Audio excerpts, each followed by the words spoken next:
লা তুকদ্দিমু রমাদান বিয়াউমিন আও ইয়াউমাইনি, এটিও রাসূল সাল্লাল্লাহু আলাইহি ওয়াসাল্লামের হাদিস, যে তোমরা রমাজান 2 দিন 3 দিন আগে শুরু করে দিও না।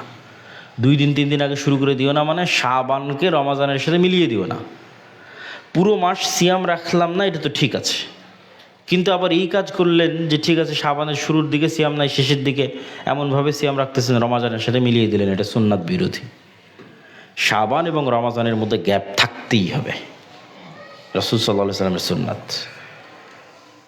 1 বা 2 দিন বিরতি দিতেই হবে। 25 শাবানের পরে সিয়াম রাখার কোনো প্রয়োজন নেই।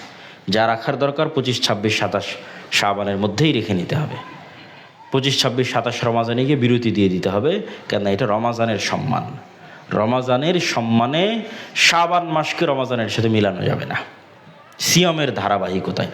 এটি রাসূল সাল্লাল্লাহু আলাইহি ওয়াসাল্লামের আদেশ, এবং আরও স্পষ্টভাবে বহু হাদিসে তিনি নিষেধ করেছেন যে রাসূলুল্লাহ সাল্লাল্লাহু আলাইহি ওয়াসাল্লাম কখনোই শাবানকে রমাজানের সাথে মিলিয়ে দিতেন না।